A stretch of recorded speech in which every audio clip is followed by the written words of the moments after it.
नमस्कार दोस्तों। 23 मार्च 1931 90 साल हो गए हैं उस दिन से जिस दिन राजगुरु सुखदेव और भगत सिंह शहीद हुए थे। आज के दिन हम में से हर कोई भगत सिंह के बारे में जानता है, लेकिन मेरा मानना है कि ये one of the most misunderstood और मिसरिप्रेजेंटेड फ्रीडम फाइटर्स हैं देश के। बहुत से लोग प्रोफाइल पिक्चर पर भगत सिंह की फोटो लगाकर घूमते हैं, लेकिन शायद ही उनमें से किसी ने कोशिश करी है गहराई में जाकर उनके विचारों को, उनकी विचारधाराओं को और आइडियाज को समझने की। आज के वीडियो में मैं इसी की चर्चा करना चाहूंगा दोस्तों। आइए गहराई से समझने की कोशिश करते हैं भगत सिंह को। जब भी आप भगत सिंह का नाम सुनते हैं, आप में से बहुत से लोगों के दिमाग में हथियार और वायलेंस जैसे शब्द आते होंगे, लेकिन क्या आप जानते हैं दोस्तों, भगत सिंह को अपने जमाने का फियर्स इंटेलेक्चुअल कंसीडर किया जाता था। उनके दोस्त कहते थे कि जब भी भगत सिंह उन्हें दिखते थे, कोई ना कोई किताब हाथ में लिए होते थे वो। उन्होंने विस्तार में पढ़ाई करी थी British, European, American, Russian literature की। कुछ एस्टिमेट्स के अनुसार उन्होंने 250 से ज्यादा किताबें पढ़ी थी अरेस्ट होने से पहले, और जो 2 साल वो जेल में रहे थे उन्होंने तकरीबन 300 से ज्यादा किताबें पढ़ी थी। और ना सिर्फ किताबें पढ़ने के लिए, बल्कि भगत सिंह को अपने लेख के लिए भी जाना जाता था, अपनी राइटिंग के लिए। उनके आर्टिकल्स छपते थे कीर्ति, अकाली, वीर अर्जुन और प्रताप जैसी मैगजीन्स में। उस जमाने की मैगजीन्स हुआ करती थी। बात मैं ये कहना चाह रहा हूं कि भगत सिंह एक इंटेलेक्चुअल थे हाईएस्ट ऑर्डर के, लेकिन आज के दिन अगर किसी को आप कहोगे कि जरा भगत सिंह की तरह एक्टिंग करके दिखाना, तो वो अपनी मूंछों के साथ खेलेंगे और गोली निकाल कर दिखाएंगे। लेकिन क्या आप जानते हैं भगत सिंह ने यह कहा था, बम और पिस्तौल से क्रांति नहीं आती, क्रांति की तलवार विचारों की शान पर तेज होती है। लेकिन आज के दिन लोग आइडियाज की, विचारों की बात ही कहां करते हैं। लोग तो बड़े खुश हैं एक इंटेलेक्चुअल रेवोल्यूशनरी को ट्रिगर हैप्पी रेबल की तरह दिखाने में। इसीलिए आज के इस वीडियो में दोस्तों मैं इनके 3 बड़े विचारों को आपके सामने रखना चाहूंगा। 3 बड़ी आइडियोलॉजी जो भगत सिंह की रही थी: सोशलिज्म, एथिज्म और इंटरनेशनलिज्म।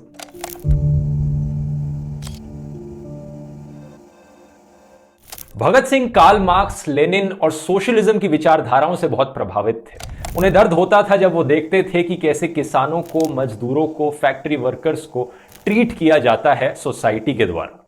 वो यही सोसाइटी के निचले वर्ग के लिए लड़ना चाहते थे। उनकी इंस्पिरेशन दिखती है उनके 1923 प्राइज विनिंग ऐसे में, जहां पर वो गुरु गोविंद सिंह को कोट करते हैं, सूरा सो पहचानिए जो लड़े दीन के हित, पुर्जा पुर्जा कट मरे कभू ना छड्डे खेत। यानी बहादुर वह है जो दीन दुखियों के भले के लिए लड़ता है, और भले ही उसका पुर्जा पुर्जा अलग हो जाए, वह मैदान छोड़कर नहीं भागता। हमारे ज्यादातर फ्रीडम फाइटर्स के लिए देश को ब्रिटिश राज से आजादी दिलाना नंबर 1 प्रायोरिटी थी, और जो सोशल जस्टिस का सवाल था उसकी चर्चा बाद में भी करी जा सकती थी। लेकिन भगत सिंह का कहना था, एक किसान के लिए और एक मजदूर के लिए फर्क नहीं पड़ता टॉप पर कौन बैठा है, सरकार में कौन बैठा है, चाहे वो एक ब्रिटिशर हो चाहे वो भारतीय हो। एक्सप्लॉयटेशन होती है, फर्क नहीं पड़ता एक्सप्लॉयट करने वाला कौन है, चाहे head of state Lord reading हो या सर पुरुषोत्तम दास ठाकुर दास हो। किसानों और मजदूरों की जिंदगी में कोई बदलाव नहीं आएगा अगर एक्सप्लॉयटेशन चलती रहेगी तो। अपने फरवरी 1931 के मैसेज में भगत सिंह कहते हैं कि पॉलिटिकल रेवोल्यूशन एक इंडिस्पेंसेबल प्री कंडीशन है, लेकिन अल्टीमेट ऑब्जेक्टिव है सोशलिस्ट रेवोल्यूशन। उनकी रेवोल्यूशनरी पार्टी का नाम था हिंदुस्तान रिपब्लिकन एसोसिएशन, लेकिन चंद्रशेखर आजाद और भगत सिंह ने सोशलिस्ट शब्द इसमें बाद में ऐड कर दिया था, जिससे कि यह बन गई Hindustan socialist Republican association. Bhagat Singh का स्ट्रॉन्ग डेडिकेशन अपनी विचारधारा में इनके स्लोगन्स में भी दिखता है। जब असेंबली में बम गिराए गए थे तो भगत सिंह और बाटुकेश्वर दत्त ने 3 स्लोगन्स उठाए थे: इनकलाब जिंदाबाद, workers of the world unite और down with imperialism. Similarly trial के दौरान इन्होंने नारे उठाए थे लॉन्ग लिव सोशलिस्ट रेवोल्यूशन और डाउन विद इंपीरियलिज्म।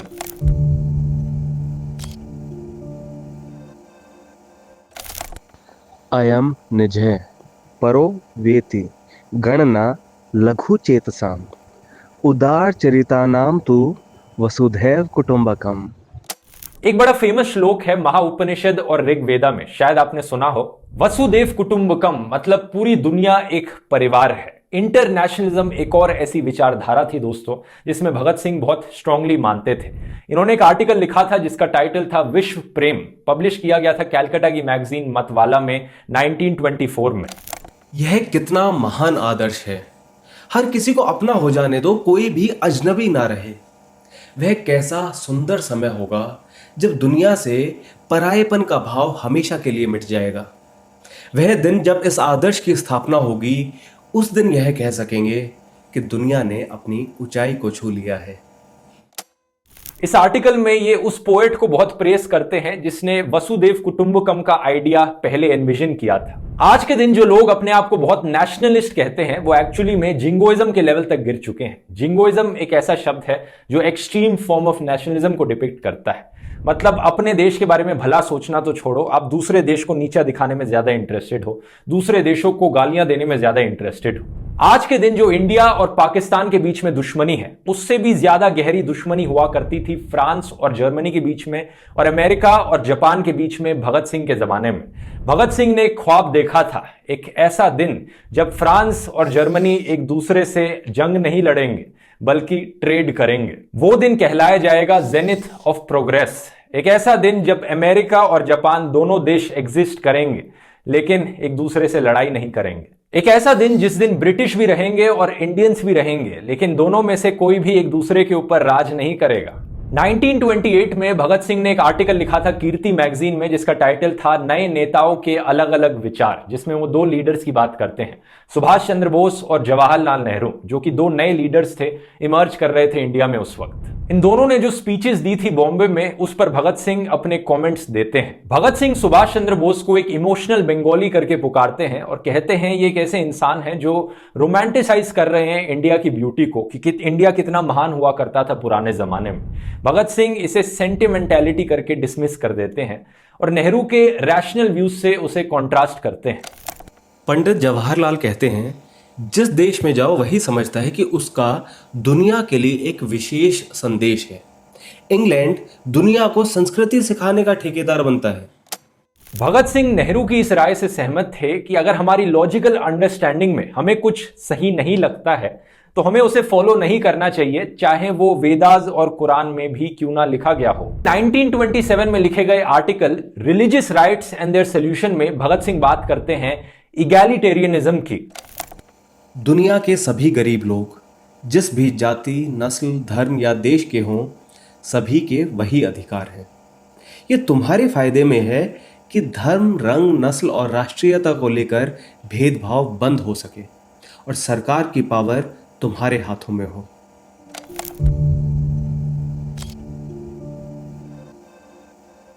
इसी से ही हम आते हैं दोस्तों भगत सिंह की एक और स्ट्रॉन्ग आइडियोलॉजी पर, जो कि है सेक्युलरिज्म और एथिज्म। जहां एक तरफ महात्मा गांधी सेक्युलरिज्म के इंडियन वर्जन को प्रमोट करते थे, यानी ऐसा सेक्युलरिज्म जहां पर सरकार धर्म को प्रमोट तो करेगी लेकिन धर्म निरपेक्षता दिखाएगी, सारे रिलीजन्स के बीच में इम्पार्शियल रहेगी। वहीं दूसरी तरफ Bhagat Singh French version of secularism में मानते थे, यानी सरकार और धर्म के बीच में दूरी बनाए रखनी चाहिए हमेशा। यही एक्चुअली सेक्युलरिज्म की ओरिजिनल डेफिनेशन है कि सरकार को किसी भी धर्म से कुछ भी लेना देना नहीं होना चाहिए, क्योंकि रिलीजन एक इंसान का पर्सनल अफेयर है। और इसी चीज पर फोकस किया था दोस्तों भगत सिंह और भगवती चरण वोरा ने जब उन्होंने मैनिफेस्टो लिखा था नौजवान भारत सभा का। हम भारतीय हैं, हम कर क्या रहे हैं? पीपल की एक टहनी कट जाती है तो हिंदुओं की धार्मिक भावना आहत हो जाती है। कागज की मूर्ति ताजिया का एक कोना क्या टूट गया, अल्लाह को गुस्सा आ गया। अरे इंसान की कीमत जानवरों से तो ज्यादा होनी चाहिए, और फिर भी यहां भारत में लोग पवित्र जानवरों के नाम पर एक दूसरे का सिर फोड़ रहे हैं। कीर्ति मैगजीन के जून 1927 के इशू में जो आर्टिकल लिखा था भगत सिंह ने, religious rights and their solution, उसमें भी इसके इंपॉर्टेंस की बात करी गई थी। लोगों को आपस में लड़ने से रोकना है तो उन्हें अमीर गरीब का एहसास दिलाना होगा। गरीब मजदूरों और किसानों को यह समझाना होगा कि उनके असली दुश्मन पूंजीवादी हैं। यही रीजन है दोस्तों कि जब हमारे एक और freedom fighter Lala Lajpat Rai communal politics की तरफ मोड़ ले रहे थे तो भगत सिंह ने एक पैम्फलेट पब्लिश किया था जिस पर एक तरफ पोएम लिखी गई थी द लॉस्ट लीडर और दूसरी तरफ लाला लाजपत राय जी की फोटो प्रिंट करी गई थी। भगत सिंह के जो पर्सनल व्यूज थे रिलीजन को लेकर, उन्हें इन्होंने बड़े famous article why I am an atheist में डिटेल में समझाया था। इनका कहना था कि अगर भगवान ने यह दुनिया बनाई है तो इतना इनजस्टिस क्यों है, इतना दर्द, इतनी सफरिंग क्यों है दुनिया में। इन्होंने चेतावनी दी किसी भी धर्म को मानने वाले लोगों को कि इसे गॉड का प्लेजर मत कहो, वे कहते हैं कि ये कैसा जस्टिस है जहां पर लोगों को सजा दी जाती है उनके पुराने जन्मों के पापों को लेकर। यहां पर भगत सिंह बात करते हैं थ्योरी ऑफ जूरिस्प्रूडेंस की। ये आर्ग्यू करते हैं कि रिवेंज एज ए जस्टिस बड़ा ही आउटडेटेड आइडिया है कि किसी को जस्टिस दिलवाने के लिए रिवेंज ली जाए। ये पुराने जमाने की सोच है। दूसरी तरफ जो थ्योरी ऑफ पनिशमेंट है, किसी को पनिश किया जाए उनके गलत कामों के लिए, ये भी एक ऐसी सोच है जिसे अब दुनिया से हटाया जा रहा है धीरे धीरे। एक तीसरी रिफॉर्मेटिव थ्योरी है जो आज के दिन दुनिया में धीरे धीरे एक्सेप्ट करी जा रही है, जो कि एक नेसेसरी चीज है ह्यूमन प्रोग्रेस के लिए। रिफॉर्मेटिव थ्योरी कहती है कि अगर किसी ने यहां पर कुछ गलत किया है तो उसे रिफॉर्म किया जाए, उसे कन्वर्ट किया जाए एक पीस लविंग सिटीजन में। भगत सिंह पूछते हैं कि अगर भगवान किसी को अगले जन्म में गाय, बिल्ली, कुत्ते, भैंस में कन्वर्ट कर देंगे तो वो कैसे अपने आप को रिफॉर्म कर पाएगा, या फिर अगले जन्म में उसे गरीब परिवार में पैदा करें तो कैसे वो अपना ऑपरेशन होने से रोक पाएगा। गरीब परिवार में पैदा होने की वजह से उसका दिल और क्रूर बनता जाएगा, और अगर वो फिर कोई क्राइम कमिट करता है तो क्या ये भगवान की गलती नहीं है। यहां पर आज के दिन दोस्तों बहुत से लोग अपनी गाड़ियों के पीछे भगत सिंह की फोटो लगाकर घूमते हैं और लिखते हैं, लगता है फिर से आना पड़ेगा। लेकिन याद रखिए दोस्तों, भगत सिंह एक एथिस्ट थे। वो ना तो किसी रीबर्थ, पुनर्जन्म या स्वर्ग नर्क, हेवन हेल में विश्वास रखते थे। जब वो अपनी जिंदगी कुर्बान करने जा रहे थे तो वो जानते थे कि ये दी एंड है, इसके आगे कुछ नहीं होगा यहां पर। लेकिन at the same time Bhagat Singh कहते थे कि एक इंसान को मारा जा सकता है, उनके विचारों को नहीं। तो आप अगर आज के दिन सही में भगत सिंह को मानते हैं दोस्तों, तो उनकी प्रोफाइल पिक्चर लगाने से, गाड़ी के पीछे स्टिकर लगाने से कुछ नहीं होने वाला। अगर आप भगत सिंह को सही में रिस्पेक्ट करते हैं तो उनके आइडियाज के बारे में पढ़िए। वो जिन वैल्यूज को फॉलो करते थे उन्हें और गहराई से जानने की कोशिश कीजिए, उनकी विचारधाराओं के बारे में जानिए, और जो वो सपना उन्होंने देखा था एक्सप्लॉयटेशन खत्म करने का, उसकी ओर काम करना शुरू कीजिए। इनकलाब जिंदाबाद। उम्मीद करता हूं दोस्तों ये वीडियो आपको इन्फॉर्मेटिव लगा होगा। पसंद आया तो वीडियो को शेयर कीजिए, और नीचे कमेंट्स में लिखकर भी आप बता सकते हैं कि अगर ऐसे ही और हिस्टोरिकल वीडियोस आप देखना चाहेंगे। चलिए मिलते हैं अगले वीडियो में। धन्यवाद।